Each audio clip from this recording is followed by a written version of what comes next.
In the marble corridors of Avalonia Palace, where centuries of tradition echo through gilded halls, a single photograph discovered in a forgotten vault would shatter the carefully constructed image of the most beloved royal family in Europe. Princess Isabella had always believed her greatest challenge would be choosing between duty and love. She never imagined it would be choosing between truth and the very survival of the crown itself. When the palace gates opened that fateful morning, revealing secrets that had been buried for 25 years, 3 generations of royals would face their most dangerous enemy yet. Not foreign invaders or political uprising, but the devastating power of their own hidden past. As loyal guards watched in stunned silence, the foundation of everything they had sworn to protect began to crumble, one revelation at a time. What happens when the fairy tale becomes a nightmare and the protectors become the ones who need protection? In a world where every smile is scrutinized and every word can topple kingdoms, some truths are too dangerous to reveal, and too powerful to remain hidden forever. The morning sun cast long shadows across the pristine gardens of Avalonia Palace as Princess Isabella Alexandra Montrose walked the stone pathways she had known since childhood. At 28, she possessed the kind of natural elegance that made photographers fight for the perfect shot. But today, her usual composure was troubled by an unease she couldn't name. The autumn air carried whispers of change that seemed to settle deep in her bones. Captain James Hartwell, head of the Royal Guard, watched from his position near the east wing as the princess paused beside the ancient fountain. His trained eye caught the subtle tension in her shoulders, the way she glanced repeatedly toward the palace's upper floors where her stepmother, Queen Consort Victoria, maintained her private offices. Something was wrong in the royal household, and after 15 years of service, James had learned to trust his instincts about such things. The Kingdom of Avalonia had enjoyed unprecedented prosperity under King Edmund's reign, but recent months had brought strange undercurrents to palace life. Hushed conversations that stopped when others approached, locked doors that had always stood open, and most troubling of all, the growing distance between the king and his beloved daughter Isabella. The princess who had once been her father's closest confidant now seemed like a stranger in her own home. Victoria Ashford had married King Edmund 5 years earlier, bringing with her a son from her previous marriage, Marcus Ashford, now 26. The integration of this new family had seemed seamless to the public eye, with carefully orchestrated photo opportunities showing the picture-perfect blended royal family. But palace staff had begun to notice subtle shifts in dynamics, particularly in how Marcus carried himself around the princess.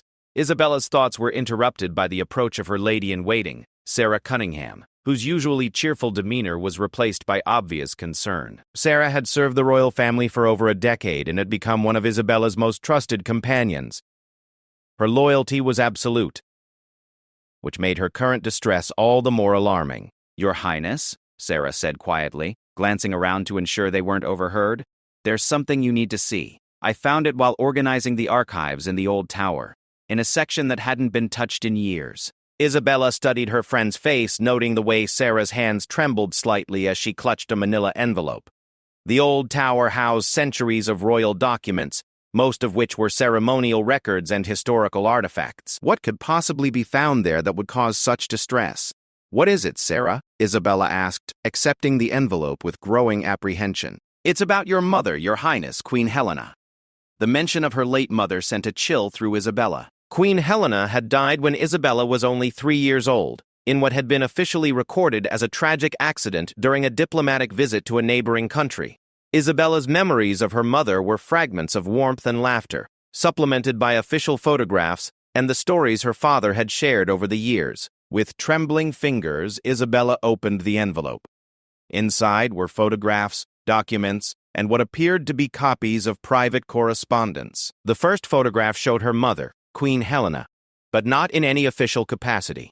She was in casual clothes, laughing with a man Isabella didn't recognize, their body language suggesting an intimacy that went far beyond diplomatic relations. The documents told a story that made Isabella's world shift on its axis. Her mother hadn't died in an accident.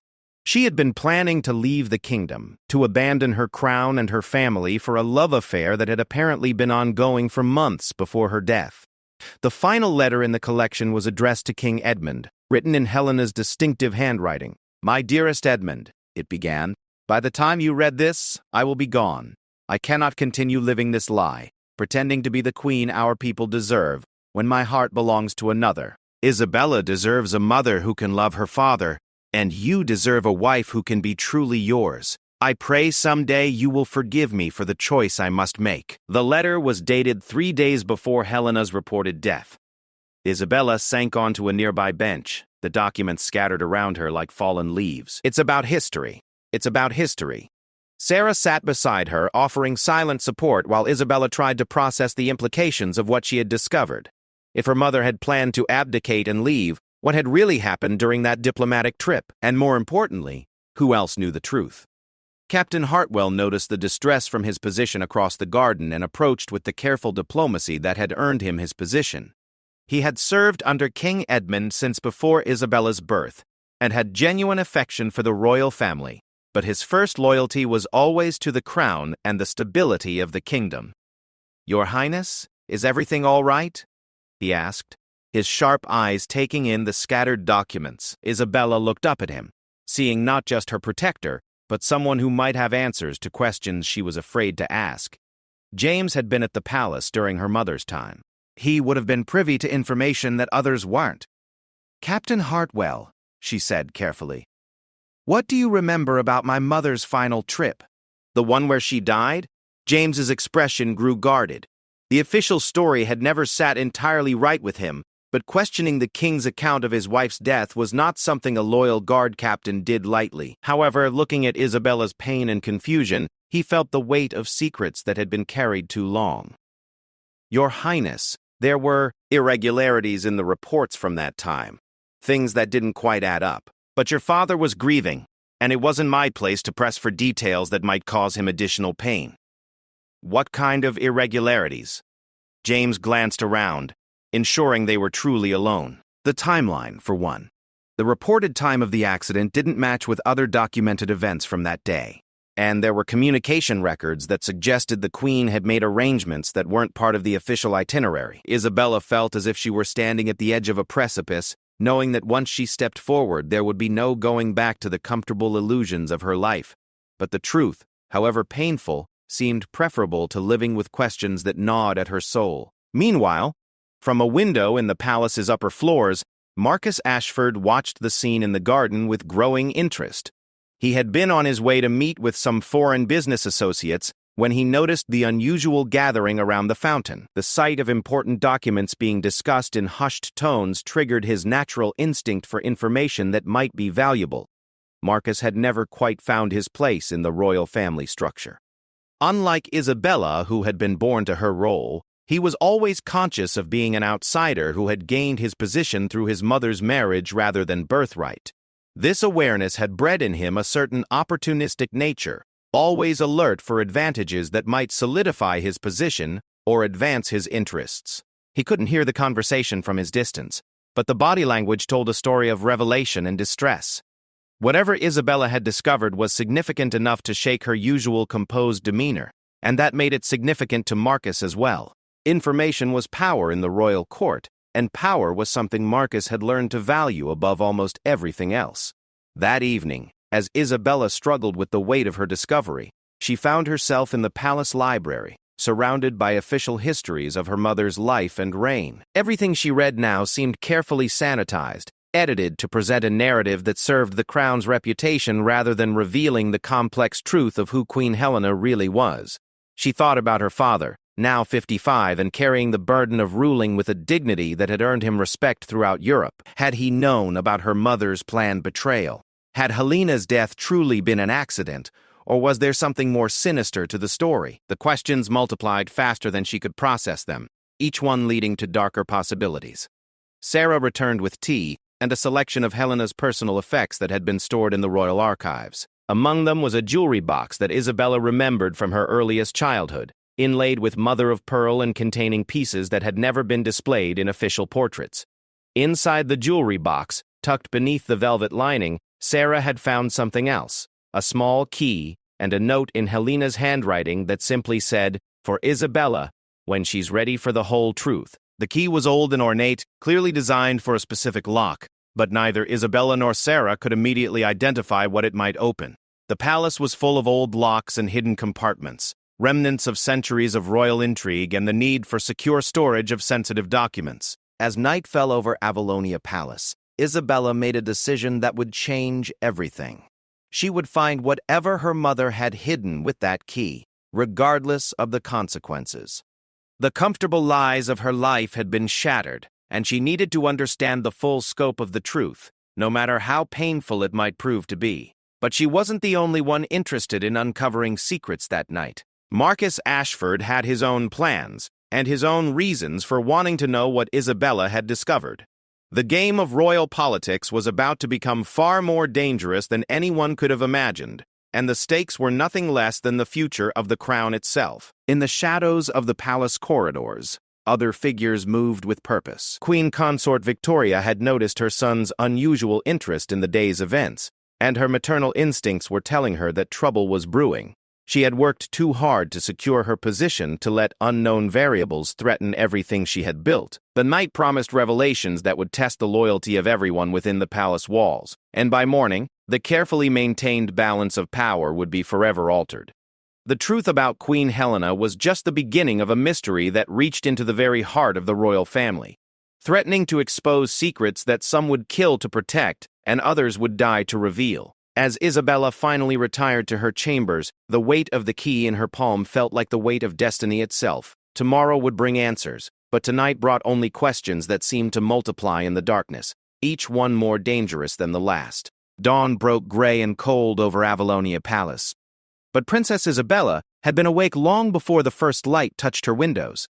The key her mother had left behind lay on her nightstand, catching the early morning light like a small silver promise of truth. She had spent the sleepless hours planning her search, trying to remember every corner of the palace where such a key might fit.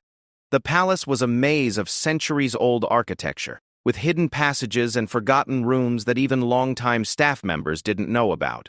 Isabella's childhood had been filled with exploration of these secret spaces, guided by her nanny and sometimes by her father himself, who had delighted in showing her the mysteries of their ancestral home.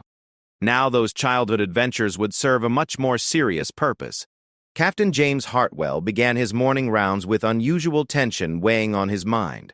The previous day's conversation with Princess Isabella had awakened concerns he had buried for 25 years. As head of the Royal Guard, he had access to security records that the public would never see, and Queen Helena's death had left gaps in those records that had always bothered him.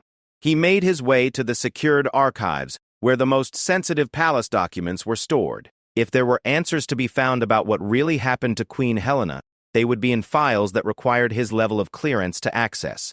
The weight of his loyalty to King Edmund warred with his growing conviction that Isabella deserved the truth about her mother. Meanwhile, Marcus Ashford was conducting his own investigation. His business background had taught him that information was most valuable when it was exclusive, and he sensed that whatever Isabella had discovered could be leveraged to his advantage. Unlike the others, Marcus wasn't motivated by loyalty or justice, but by the recognition that royal secrets could be traded for significant personal gain. He had spent the early morning hours reviewing his mother's private correspondence, looking for any references to Queen Helena or unusual events from the time period around her death. Victoria kept meticulous records of her social interactions, and Marcus knew that his mother had been peripherally involved in court life, even before her marriage to the king. Isabella began her search in the most logical place, her mother's former private chambers, which had been preserved exactly as Helena had left them. King Edmund had never allowed the rooms to be altered, claiming they served as a memorial, but Isabella now wondered if there had been other reasons for keeping them sealed and unchanged.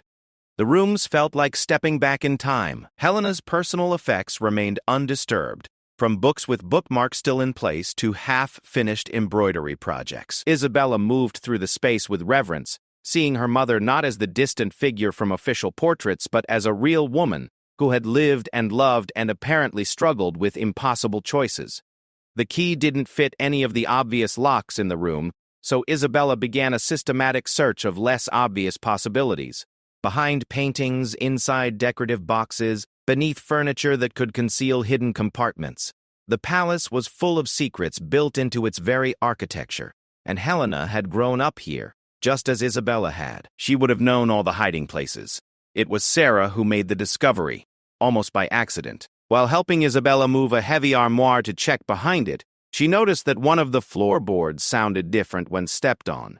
Together, they carefully pried up the board to reveal a small cavity in the floor, lined with metal and sealed with a lock that perfectly matched the key. Inside the hidden compartment was a leather journal, more photographs, and documents that made the previous day's revelations seem mild by comparison. Alina's journal chronicled not just her affair, but a web of political intrigue that reached to the highest levels of government and neighboring kingdoms. The entries revealed that Helena had discovered a conspiracy to manipulate Avalonia's succession laws, with certain court officials planning to use Isabella's eventual marriage as a way to transfer power to foreign interests. Helena's lover wasn't just a romantic entanglement, but a foreign intelligence operative who had been feeding her information about the plot against her daughter's future. They want to control Isabella through marriage, one entry read. They've already selected candidates who would serve their purposes, men who would be puppets rather than partners. My darling daughter will never be free to choose her own path if I don't act now. The only way to protect her is to expose everything, but I need more proof before I can move against such powerful enemies. Isabella sank into her mother's chair, the journal trembling in her hands. The woman she had always been told was abandoning her family had actually been trying to save them. Helena hadn't been running away from responsibility, but toward a dangerous mission to protect her daughter's independence and the kingdom's sovereignty. The final entries were the most chilling. Helena had discovered that the conspiracy included members of their own court, people they trusted who were feeding information to foreign powers. She had arranged to meet with international allies who could help expose the plot, but she had also become aware that her activities were being monitored. I fear they know what I've discovered, the last entry read. If something happens to me, I pray Isabella will someday understand that everything I did was for love of her and love of our kingdom. The evidence I've gathered is hidden where only she will think to look. My brave, clever girl will know what to do with the truth when she's ready. As Isabella absorbed the magnitude of what her mother had been facing, Captain Hartwell was making his own disturbing discoveries in the security archives. The official reports from Helena's final trip contained discrepancies that painted a very different picture from the tragic accident that had been reported to the public. The communication logs showed that Helena had been in contact with intelligence services from allied nations in the days before her death. There were records of unusual surveillance requests and security protocols that had been bypassed or altered. Most troubling of all, there was a gap in the duty rosters for Helena's personal protection detail during the critical hours when she had supposedly died. James cross-referenced the personnel files of everyone who had been involved in Helena's security during that time. Several of the guards had been transferred to remote posts immediately after the incident, and 2 had left royal service altogether within months of Helena's death. The pattern suggested a deliberate effort to disperse anyone who might have witnessed something that contradicted the official story. His investigation was interrupted by an unexpected visitor. Marcus Ashford appeared in the archives claiming he was researching historical documents for a project he was working on. James's instincts immediately went on high alert.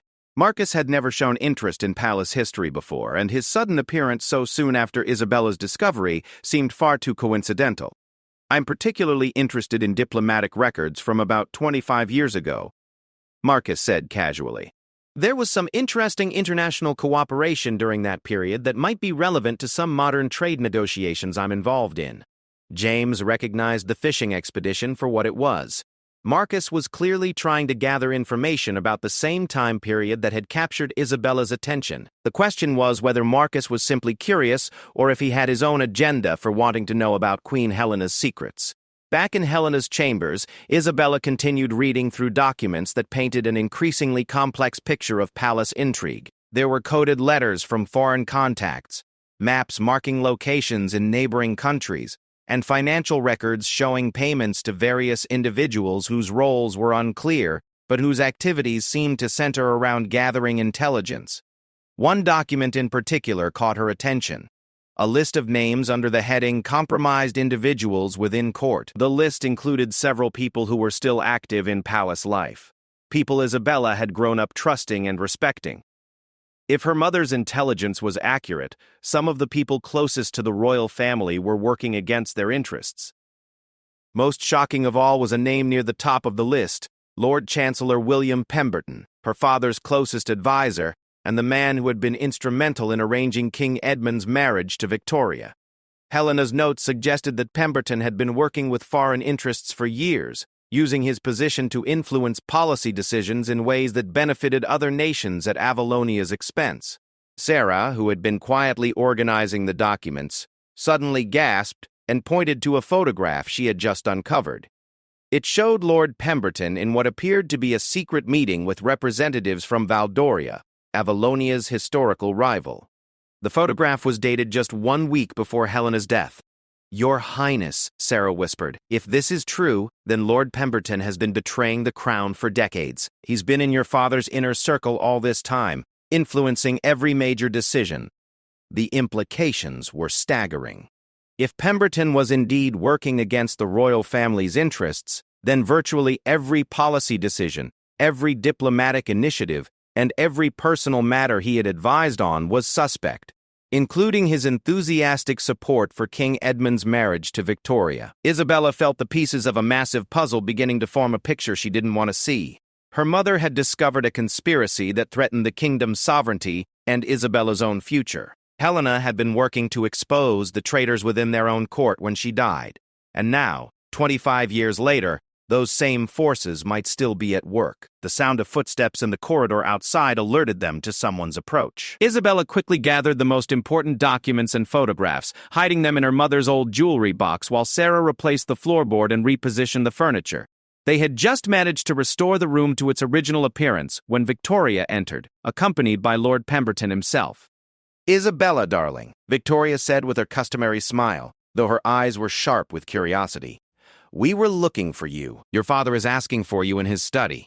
Lord Pemberton's gaze swept the room with the practiced observation of someone accustomed to noticing details. At 72, he had served 3 generations of Avalonia's royal family, but Isabella now saw him through the lens of her mother's accusations, wondering how she had never noticed the calculating intelligence behind his grandfatherly facade. "I hope you're not dwelling too much on the past, Your Highness," Pemberton said gently. "Your dear mother wouldn't want you to be sad on such a beautiful day." The casual reference to Helena, combined with what Isabella now knew about his possible betrayal, sent a chill down her spine. She managed to maintain her composure, but the effort required all of her royal training in diplomacy and emotional control. "Of course not, Lord Pemberton. I was simply spending some quiet time thinking about family." As they left Helena's chambers, Isabella caught Sarah's eye and saw her own concerns reflected there. They both understood that they had stumbled onto something far more dangerous than family secrets. If Helena's discoveries were accurate, then they were dealing with a conspiracy that had already claimed one royal life and might not hesitate to claim others. The walk to King Edmund's study felt longer than usual, with Isabella acutely aware of Victoria's scrutinizing glances and Pemberton's seemingly casual questions about how she had been spending her time. Every word felt like a potential trap, every response a chance to reveal too much or too little. But beneath her growing fear, Isabella felt something else, a fierce determination to complete what her mother had started. Helena had died trying to protect her daughter and her kingdom. The least Isabella could do was ensure that sacrifice hadn't been in vain, regardless of how dangerous the truth might prove to be. As they approached the king's study, Isabella steeled herself for what might be the most challenging conversation of her life.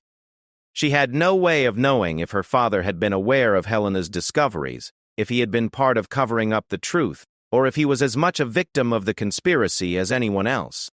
But she was about to find out, and the future of the kingdom might depend on how she handled the next few hours. The ornate doors of the king's study opened before them, and Isabella stepped inside to face whatever revelations awaited, carrying with her the weight of her mother's secrets and the growing conviction that some truths were worth any risk to expose. King Edmund Montrose stood with his back to the door as Isabella entered his private study, his silhouette framed against the tall windows that overlooked the palace gardens. At 55, he still carried himself with the bearing that had made him one of Europe's most respected monarchs, but Isabella could see new tension in the set of his shoulders, a weariness that seemed to have settled over him like a heavy cloak. The study itself was a reflection of centuries of royal leadership, with portraits of Isabella's ancestors watching from the walls and shelves lined with books on statecraft, history, and philosophy. It had always been her favorite room in the palace, a place where she and her father had shared countless conversations about life, duty, and the complexities of leadership. Now, as she took her familiar seat across from his massive desk, everything felt different. "Father?" Isabella said carefully, studying his profile as he continued to gaze out at the gardens. "Vittoria said you wanted to see me." Edmund turned slowly, and Isabella was struck by how much older he looked than she remembered. The events of the past few days seemed to have aged him years, and there was something in his eyes that she had never seen before. "Fear, Isabella," he said, settling into his chair with the careful movements of a man carrying a heavy burden. "We need to talk about your mother." The simple statement hung in the air between them like a challenge. Isabella felt her heart race as she realized that her father somehow knew about her discoveries. The question was how much he knew, and more importantly, what role he had played in the events that led to Helena's death. "What about Mother?" she asked, keeping her voice steady despite the turmoil inside her. Edmund studied his daughter's face with the keen perception that had served him well in decades of diplomatic negotiations. He could see that she already knew something, could read the careful control in her expression that meant she was guarding secrets of her own. "Captain Hartwell came to see me this morning," he said finally. "He's concerned about some inconsistencies in old security reports, and he wanted my permission to investigate further. When I asked him what had prompted this sudden interest in 25-year-old records, he mentioned that you had been asking questions about your mother's final trip." Isabella felt a moment of gratitude toward James for his loyalty, even as she realized that her investigation was no longer secret. The captain had obviously decided that the truth was more important than protecting comfortable lies, and he was giving her father the chance to be honest about what had really happened. "I found some things," Isabella said carefully. "Documents that suggest Mother's death wasn't the simple accident we were told it was." Edmund closed his eyes briefly, and when he opened them, Isabella saw resignation there, as if he had been dreading this conversation for 25 years, but knew it was inevitable. "Your mother was an extraordinary woman," he began slowly. "Brave, intelligent, and utterly devoted to protecting this kingdom and everyone in it. But that devotion led her into dangerous territory, and in the end, it cost her life." "You knew," Isabella said. Not really a question. "You knew she was investigating a conspiracy, and you let everyone believe she died in an accident." "I knew because I was part of it," Edmund said quietly.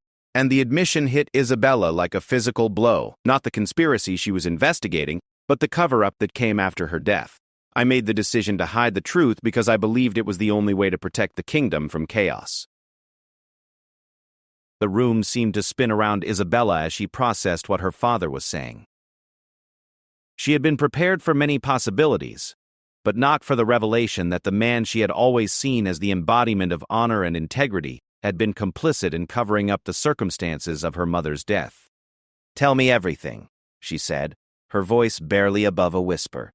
Edmund rose and walked to a portrait of Helena that hung near the window, his expression filled with a pain that had clearly never faded despite the passage of years. "Your mother discovered that several members of our court were working with foreign interests, specifically with agents from Valdoria who wanted to influence our succession laws and our foreign policy. The plan was elaborate and long-term, designed to gradually weaken our sovereignty and eventually place our kingdom under Valdoria's sphere of influence." He paused, his hand reaching up to touch the frame of Helena's portrait. "She was supposed to meet with intelligence contacts from our allied nations who could help expose the conspiracy and provide protection for our family while we rooted out the traitors. But someone betrayed her mission. The meeting was a trap." Isabella felt tears she hadn't expected burning behind her eyes. "She was murdered. The official cause of death was a car accident on a mountain road. And technically, that's true. But the accident was arranged. Someone tampered with her vehicle, and someone made sure she would be traveling alone on that particular stretch of road at that particular time." The clinical details of how her mother had died made Isabella's stomach turn, but she forced herself to listen. She needed to understand everything, no matter how painful. "Who?" she asked. "Who betrayed her?" Edmund's expression grew even more pained. "We never found definitive proof, but Helena's investigation had focused heavily on Lord Pemberton. She believed he was the primary contact between our court and Valdoria's intelligence services." Isabella thought about Pemberton's presence in Helena's chambers earlier. his casual questions and careful observations. If he had indeed been responsible for Helena's death, then his proximity to the royal family for all these years represented a threat that went far beyond simple espionage. Why didn't you expose him? Why let him continue in his position if you suspected he was responsible for Mother's murder? Because I couldn't prove it without revealing Helena's investigation, and exposing her mission would have accomplished exactly what the conspiracy was designed to achieve. It would have created political chaos, undermined confidence in our government, and potentially destabilized the entire region. Edmund returned to his seat, looking every one of his 55 years. I made the calculation that maintaining stability was more important than pursuing justice for Helena's death. I told myself I was protecting the kingdom, protecting you, but I've questioned that decision every day since. Isabella struggled to process the magnitude of what her father had sacrificed, and what it had cost their family. He had chosen the crown over personal justice, duty over truth, and the weight of that choice had clearly been crushing him for decades. But the conspiracy didn't end with Mother's death, did it? She asked, thinking about the evidence Helena had gathered and the names on her list of compromised individuals. If Pemberton is still here, still in a position of influence, then they're still working toward their original goals. I believe so, yes. Over the years, I've noticed patterns in his advice that seem designed to weaken our position internationally or create dependencies on Valdoria's economic support. But he's been careful, subtle, and I've never been able to gather enough evidence to act against him without triggering the very crisis Helena died trying to prevent. A soft knock at the study door interrupted their conversation, and Victoria entered without waiting for permission, her expression concerned but alert. "I'm sorry to disturb you," she said, though her eyes were sharp with curiosity about the intense conversation she had obviously interrupted. "But Marcus wanted to speak with you both about something urgent." Isabella felt a chill of apprehension. Marcus's sudden interest in family matters, combined with his appearance at the archives where Captain Hartwell had been investigating, suggested that he was pursuing his own agenda. The question was whether that agenda aligned with uncovering the truth or with exploiting it for personal gain. Marcus appeared behind his mother, and Isabella was struck by how different he looked from the casual, somewhat charming man she had grown accustomed to seeing around the palace.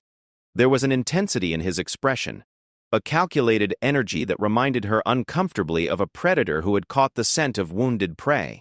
"I apologize for the interruption," Marcus said, though his tone suggested he wasn't sorry at all. "But I've been doing some research into historical trade relationships, and I've discovered some fascinating information about economic agreements between Avalonia and Valdoria dating back about 25 years. The mention of Valdoria in this context made Isabella's blood run cold. There was no way Marcus's research was coincidental, which meant he had somehow discovered at least part of what she and her father had been discussing. "I'm particularly interested in the role Lord Pemberton played in negotiating those agreements," Marcus continued, his gaze moving between Edmund and Isabella as if gauging their reactions. "It seems like he was instrumental in establishing several financial arrangements that have continued to benefit Valdoria significantly over the years." Edmund's expression remained carefully neutral, but Isabella could see the tension in his jaw. Marcus was walking dangerously close to information that could destabilize everything they had worked to protect. "Marcus," Victoria interjected, perhaps sensing the undercurrents of tension in the room, "perhaps this isn't the best time for discussing historical trade policies." "On the contrary, Mother, I think this is exactly the right time," Marcus replied, his attention still focused on the king and princess, especially since some of these arrangements seemed to coincide with other interesting historical events from the same time period. Isabella realized that Marcus was essentially blackmailing them, using his knowledge of the conspiracy to position himself for some kind of advantage. The question was what he wanted and how far he was willing to go to get it. "What exactly are you suggesting, Marcus?" Edmund asked, his royal authority evident despite the delicate position he found himself in. "I'm suggesting that there might be value in having someone with business expertise review these historical agreements to see if they're still serving Avalonia's best interests," Marcus replied smoothly. "Someone who understands international finance and who has a personal investment in this family's success." The implication was clear. Marcus wanted a formal role in the kingdom's financial affairs, presumably one that would give him access to information and influence that he could leverage for his own benefit. He was using his knowledge of the conspiracy not to expose it but to insert himself into the power structure. Isabella felt a surge of anger at the casual way Marcus was treating secrets that had cost her mother's life. But beneath the anger was a growing realization that Marcus's opportunism might actually serve their purposes.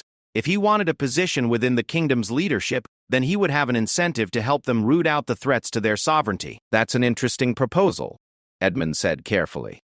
"But it would require a detailed understanding of current political realities, not just historical ones." "I think you'll find I'm more informed about current realities than you might expect," Marcus replied. And Isabella heard the implicit threat in his words. The game had suddenly become much more complex. Isabella and her father were no longer just trying to uncover the truth about Helena's death and the ongoing conspiracy. They were now dealing with Marcus's ambitions, Victoria's potential involvement, and the ever-present threat of Lord Pemberton, who still had no idea that his decades-old secrets were being uncovered. As the conversation continued around strategies for reviewing historical agreements and modern applications, Isabella found herself thinking about her mother's courage in the face of impossible choices. Helena had known the risks when she chose to investigate the conspiracy, but she had been willing to sacrifice everything to protect her daughter and her kingdom. Now Isabella faced her own impossible choices. She could expose everything, potentially triggering the political chaos her father had spent 25 years trying to prevent. She could work with Marcus, accepting his opportunism as the price of having an ally in rooting out the conspiracy. Or she could try to find a third option, one that would honor her mother's sacrifice while protecting the kingdom Helena had died defending. The afternoon light streaming through the study windows seemed to illuminate the weight of history pressing down on all of them, the accumulated secrets and compromises that had brought them to this moment. But Isabella was no longer the sheltered princess who had discovered the first photographs just 2 days earlier. She was Helena's daughter, and she was ready to finish what her mother had started, regardless of the cost. The weight of the crown jewels felt heavier than usual as Isabella prepared for the state dinner that evening, each precious stone seeming to reflect the burden of secrets she now carried. The formal dinner was meant to honor a trade delegation from neighboring kingdoms, but Isabella knew it would serve as the perfect cover for the dangerous game they were about to play. Earlier that afternoon, after Marcus's thinly veiled threats and Victoria's careful observations, Isabella and her father had made a decision that went against every instinct for caution they possessed. They would bring Marcus into their confidence, but only partially, giving him enough truth to satisfy his ambitions while keeping the most dangerous secrets hidden until they could be sure of his loyalties. Captain James Hartwell had spent the day conducting his own investigation, and the results were both enlightening and terrifying. The security records he had uncovered painted a picture of systematic compromise within the palace guard itself. Several of the men responsible for the royal family's protection had financial connections to Valdoria, and the duty rosters for critical events over the past 5 years showed patterns that suggested coordinated efforts to place compromised guards in key positions. "Your Highness," James had reported to Isabella during a brief private meeting, "we have a serious problem. The conspiracy your mother discovered didn't end with her death. It evolved, and now it reaches into every level of palace security. We can't be certain who to trust among our own people." This revelation had forced Isabella to reconsider everything about their approach. If they couldn't trust the palace guard, then any attempt to move against Lord Pemberton or the other conspirators would be anticipated and countered. They needed allies, but they also needed to be extraordinarily careful about who they chose to trust. Sarah Cunningham had proven invaluable in this regard, using her position as lady-in-waiting to quietly observe the behavior and connections of various palace staff members. Her years of service had given her insights into the personal relationships and loyalties that existed below the surface of formal hierarchy, and she had begun to identify individuals who might be trustworthy allies in the dangerous game they were playing. As Isabella made her way to the state dining room, she reflected on the irony of her situation. She was surrounded by luxury and ceremony that represented centuries of royal tradition, but she felt more isolated and vulnerable than she ever had in her life. The people she had grown up trusting were potentially enemies, and the enemies she was fighting had faces she saw every day. The dining room itself was a masterpiece of royal pageantry, with crystal chandeliers casting warm light over tables set with the finest china and silver. Representatives from 4 neighboring kingdoms were present, along with various members of Avalonia's court and government. It was exactly the kind of formal event that Isabella had been trained for since childhood. But tonight, every smile and conversation carried the potential for hidden meaning. Lord Pemberton held court near the center of the room, regaling a group of foreign dignitaries with stories about Avalonia's history and traditions. Watching him, Isabella found it almost impossible to reconcile the charming, grandfatherly figure with the man her mother had identified as a traitor responsible for her death. His performance was flawless, but knowing what lay beneath it made Isabella's skin crawl. Marcus approached her with 2 glasses of champagne, his expression pleasant but his eyes alert with the intensity she had begun to recognize as his natural state when he sensed opportunity. "You look beautiful tonight, Isabella," he said, offering her a glass. "But you also look like someone carrying the weight of the world. Just thinking about the responsibilities that come with events like this." She replied carefully. "So much diplomacy packed into a single evening." "Indeed. And sometimes the most important diplomacy happens in the conversations people don't hear." Marcus glanced meaningfully toward Lord Pemberton. "I've been thinking about our discussion earlier, and I believe I may have underestimated how complex the historical relationships really are." Isabella studied his face, trying to read whether his interest was purely mercenary or if he had developed some genuine concern for the kingdom's welfare. The truth was probably a combination of both, which made him potentially useful but definitely dangerous. "Complex situations require careful handling," she agreed. "And trustworthy partners." "Absolutely. Which is why I think you should know that I've been approached by certain individuals who seem very interested in my perspectives on the kingdom's future direction." The casual way Marcus delivered this information made Isabella's blood run cold. If he was being recruited by the same forces that had been working against the royal family for decades, then their situation had just become infinitely more precarious. "What kind of approaches?" she asked, struggling to keep her voice level. "Financial opportunities mostly.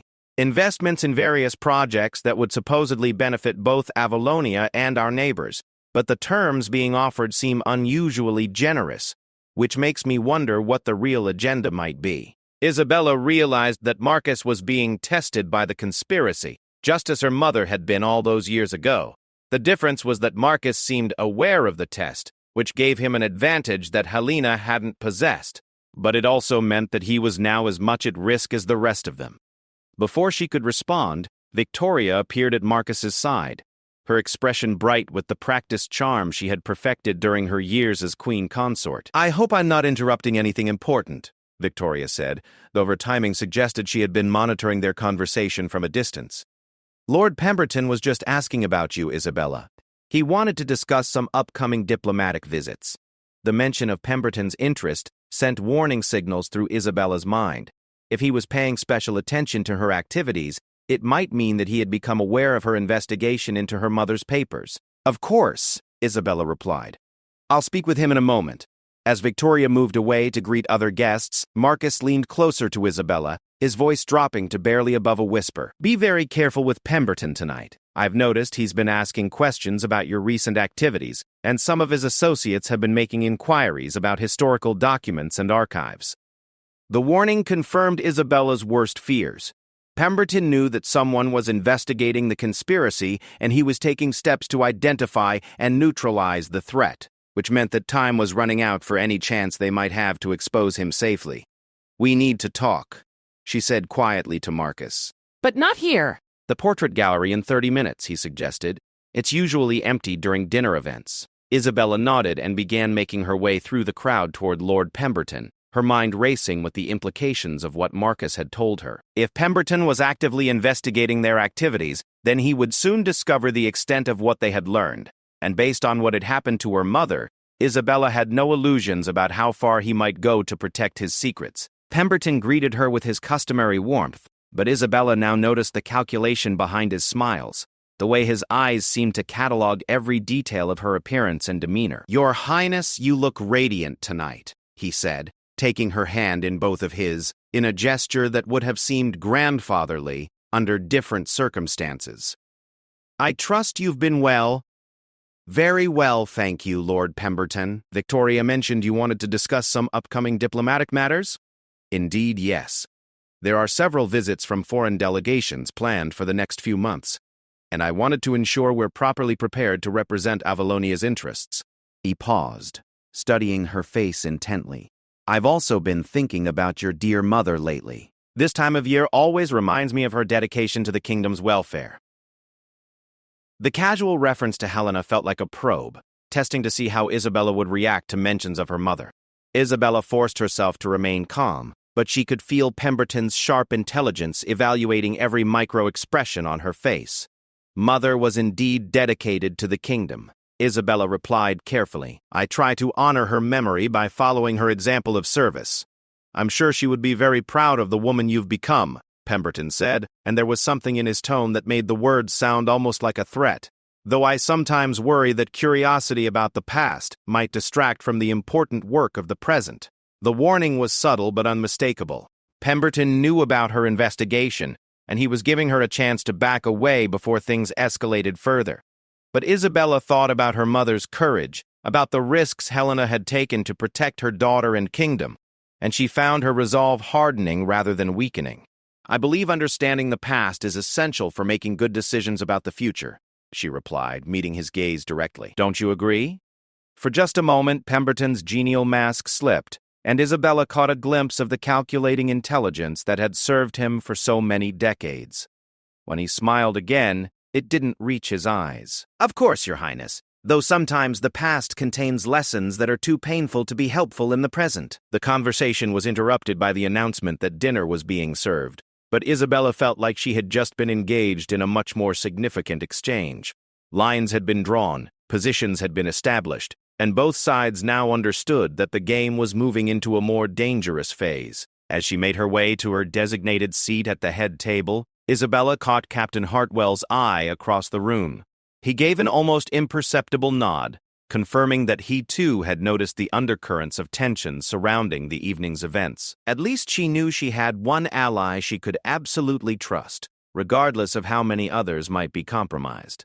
The dinner proceeded with all the formal elegance that such occasions required, but Isabella found it difficult to focus on the conversations around her. Her mind was occupied with plans and contingencies, trying to anticipate how Pemberton might move against them and how they could counter his actions without triggering the kind of political crisis that had paralyzed her father for 25 years. When the appropriate time came, she excused herself from the table under the pretext of checking on arrangements for the evening's entertainment. Instead, she made her way to the portrait gallery, where Marcus was already waiting among the painted faces of centuries of Avalonia's rulers.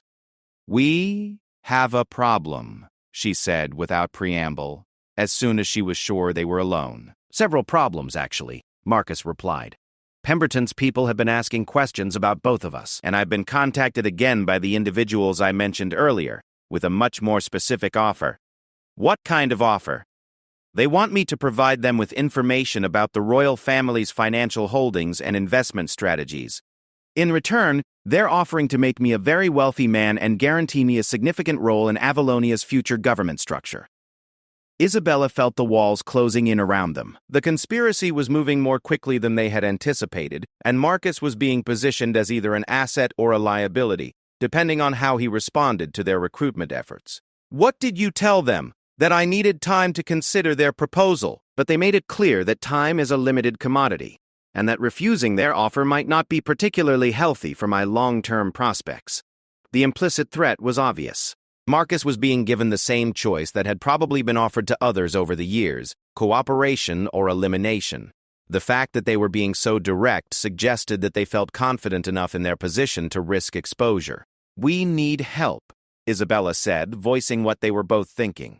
"We can't handle this alone, and we can't trust normal channels because we don't know who's compromised." "I may have an idea about that," Marcus said slowly, "but it would require trusting people outside our immediate circle, and it would mean acknowledging that this situation is bigger than just our family's problems." Isabella looked up at the portraits surrounding them. Generations of her ancestors who had faced their own crises and challenges. Each of them had been forced to make difficult decisions about the balance between personal desires and royal duty, between immediate safety and long-term stability. "What kind of help are you thinking about?" she asked. "International allies. The same kind of contacts your mother was trying to reach when she was killed. If this conspiracy reaches into multiple levels of our government, then we need outside support to counter it effectively." The proposal was both logical and terrifying. It would mean acknowledging that Avalonia's sovereignty had been compromised, and it would require trusting foreign agents with secrets that could be used against them if they chose the wrong allies.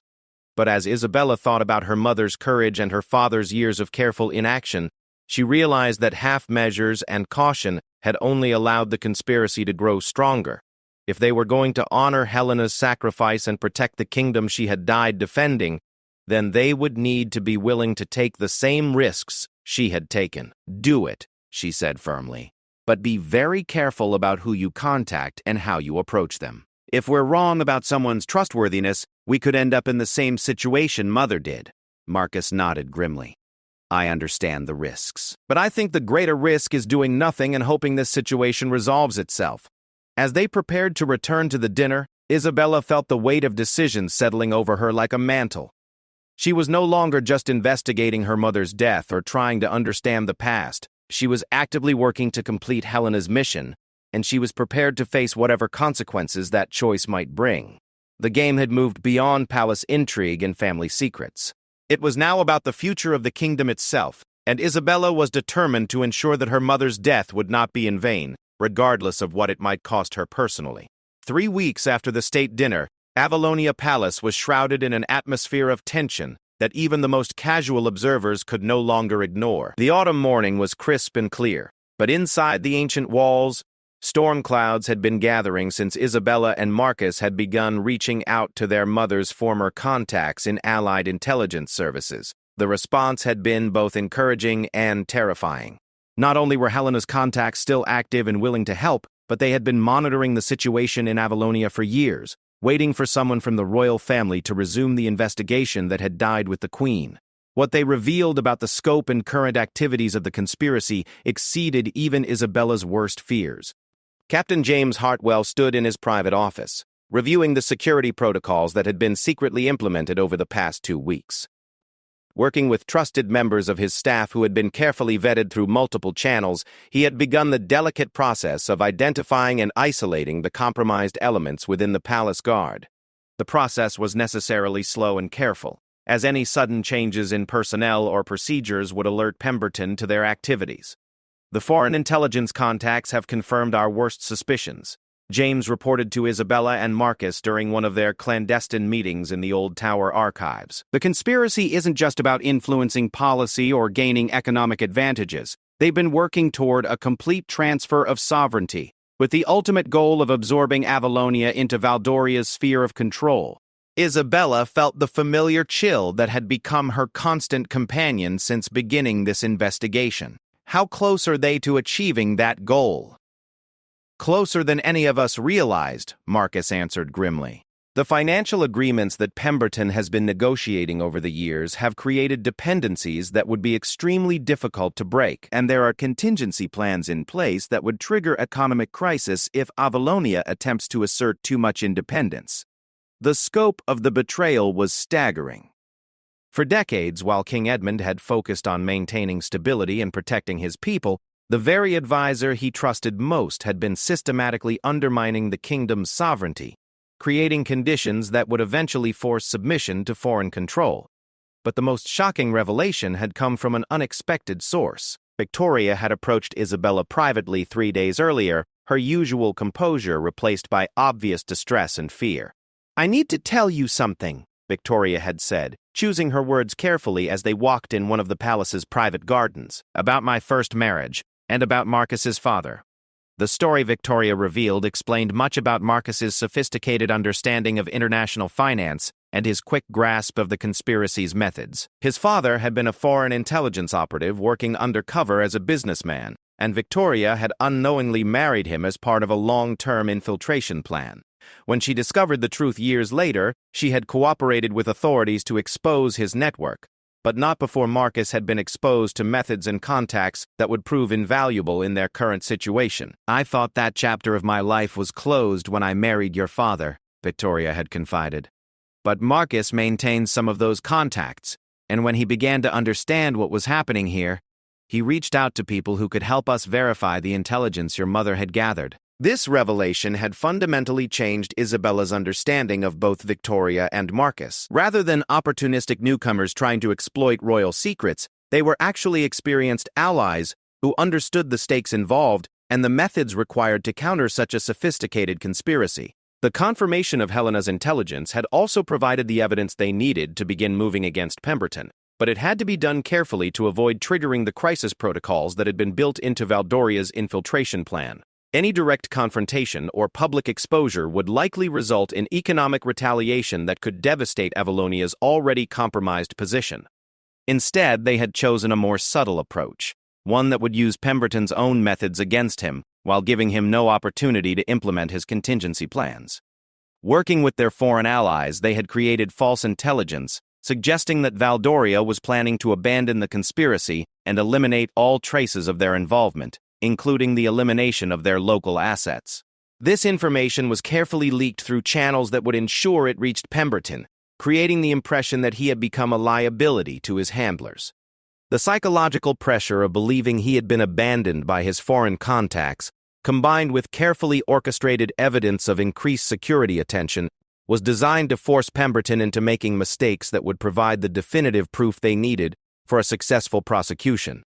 On the morning that would prove to be the culmination of their careful planning, Isabella stood in her mother's former chambers, holding the journal that had started everything. The autumn sunlight streaming through the windows seemed to illuminate Helena's words with new meaning, as if her mother's spirit was finally at peace, knowing that her sacrifice had not been in vain. Your Highness. Sarah appeared in the doorway, her expression a mixture of excitement and apprehension. Captain Hartwell says it's time. Isabella nodded, carefully placing Helena's journal in a secure location where it would be safe regardless of what happened in the next few hours. The evidence they had gathered was comprehensive and damning, but the most crucial element would be Pemberton's reaction when confronted with the false intelligence about his abandonment by Valdoria. The confrontation had been carefully staged to take place in the king's private study, the same room where Isabella had first learned the truth about her mother's death. King Edmund sat behind his desk with the bearing of a monarch who had finally decided to prioritize justice over stability, while Captain Hartwell stood ready to implement whatever security measures might become necessary. Marcus and Victoria were positioned in an adjacent room, monitoring communications equipment that would record everything that happened, while also watching for any signs that Pemberton's supporters might attempt to implement emergency protocols. Lord Pemberton arrived for what he believed was a routine briefing about upcoming diplomatic initiatives, his demeanor as composed and confident as ever. At 72, he had weathered countless political storms and crises, and he showed no signs of suspecting that this meeting would be any different from thousands of others over his long career. "Your Majesty," he said with his customary respectful bow, "I have the briefing materials you requested about the trade negotiations with the eastern provinces." "Thank you, William," Edmund replied, using the informal address that had characterized their relationship for decades. "But actually, I wanted to discuss a different matter with you today. I've been receiving some disturbing intelligence reports about security concerns that may affect the kingdom's interests." Isabella watched from her position near the window as Pemberton's expression shifted almost imperceptibly. His long experience had taught him to recognize when conversations were moving into dangerous territory, and his survival instincts were clearly alerting him to potential threats. "What kind of security concerns, Your Majesty?" "Reports suggesting that foreign intelligence services may be planning to eliminate local assets they no longer consider reliable," Edmund said, his tone carefully neutral. "Assets who have served their purposes but who might become liabilities if their activities were exposed." The impact on Pemberton was immediate and dramatic. The color drained from his face as he processed the implications of what the king was saying. If Valdoria had indeed decided to eliminate him, then his decades of service to their cause had made him not an honored ally, but a potential victim. "I'm not sure I understand the relevance of such reports to Avalonia's interests," Pemberton said carefully, but Isabella could hear the strain in his voice. "The relevance, William, is that we have reason to believe these foreign services have been operating within our borders for many years, and that some of their local contacts may be individuals in positions of significant trust and responsibility." Edmund opened a folder on his desk and removed several documents that Isabella recognized as copies of her mother's evidence, enhanced with additional intelligence provided by their foreign allies. "We have communications intercepts, financial records, and witness testimony that paint a very clear picture of a long-term infiltration operation designed to compromise Avalonia's sovereignty and independence. Pemberton's carefully maintained composure finally began to crack. His hands shook slightly as he reached for the documents, and Isabella could see sweat beading on his forehead, despite the cool temperature of the room. "These documents appear to implicate you directly in activities that constitute treason against the crown," Edmund continued, his voice growing harder. "But more importantly, they suggest that your foreign contacts may have concluded that you've become more of a risk than an asset to their operations." The psychological pressure of believing he had been abandoned, combined with the overwhelming evidence of his guilt, finally broke through Pemberton's defenses. The mask of grandfatherly respectability fell away, revealing the calculating intelligence that had served the conspiracy for so many decades. "You have no idea what you're dealing with," Pemberton said, his voice changing completely as he abandoned any pretense of innocence. "The arrangements I've made ensure that any attempt to move against me will trigger economic consequences that will destroy this kingdom's financial stability. We're aware of those arrangements," Edmund replied calmly, "and we've taken steps to neutralize them with the assistance of our international allies." The revelation that their countermeasures had anticipated his contingency plans sent Pemberton into a panic that revealed the full scope of his activities. In his desperation to salvage something from the situation, he began confessing to crimes and connections that went far beyond what they had been able to prove independently. "I've served this kingdom for 50 years, he said, his voice rising with a mixture of fear and indignation. "Every arrangement I made was designed to ensure Avalonia's survival in a changing world. Integration with Valdoria's economic sphere was the only way to avoid being crushed by larger powers. Integration achieved through murder and betrayal," Isabella said, speaking for the first time since the confrontation began. "Including the murder of my mother when she discovered what you were doing." Pemberton's gaze snapped to her, and for the first time she saw genuine hatred in his eyes. "Your mother was a naive idealist who couldn't understand the realities of international politics," he snarled. "She would have destroyed everything I had worked to build, condemning this kingdom to irrelevance and poverty. She would have preserved our independence and sovereignty," Isabella replied steadily. "The things you sold to our enemies for personal gain and power." The confession continued for another hour, with Pemberton revealing details of the conspiracy that even their foreign allies hadn't been aware of. His desperation to justify his actions led him to provide evidence of other compromised individuals, financial arrangements, and long-term plans that would keep investigators busy for years. Captain Hartwell had been recording everything, and by the time Pemberton was taken into custody, they had enough evidence to begin rolling up the entire network of conspirators and traitors who had been working against Avalonia's interests. In the days that followed, the carefully orchestrated exposure of the conspiracy created the kind of political upheaval that King Edmund had spent 25 years trying to avoid. But rather than destroying the kingdom, the revelation seemed to energize the people of Avalonia, who rallied behind their royal family with a patriotic fervor that surprised even seasoned political observers. The economic retaliation from Valdoria was swift and severe, but the countermeasures that had been prepared with international allies proved effective in minimizing the damage. More importantly, the exposure of Valdoria's infiltration efforts led to a broader investigation that revealed similar operations in other countries, creating a coalition of nations working together to resist such interference. Princess Isabella stood once again in her mother's former chambers, but this time the room felt peaceful rather than haunted. Helena's journal lay open on the desk, and Isabella was writing the final chapter in the story her mother had begun 25 years earlier. "Mother," she wrote, "I want you to know that your sacrifice was not in vain. The truth you died protecting has finally been revealed, and the kingdom you loved is stronger because of the courage you showed in standing against those who would have destroyed our independence. I only hope I can rule with the same dedication to truth and justice that defined your life." Outside the window, the gardens of Avalonia Palace bloomed with the colors of late autumn, and for the first time since beginning her investigation, Isabella felt truly at peace. The crown that would someday be hers would rest on a foundation of truth rather than comfortable lies, and that seemed like the greatest tribute she could offer to her mother's memory. The conspiracy that had threatened the kingdom for decades was finished. Justice had finally been served, and Princess Isabella was ready to help lead Avalonia into a future built on the bedrock of truth, integrity, and the kind of courage that her mother had shown in the face of impossible odds. The fairy tale had become a nightmare, But now it was becoming a story of triumph that would inspire future generations of her family and her people.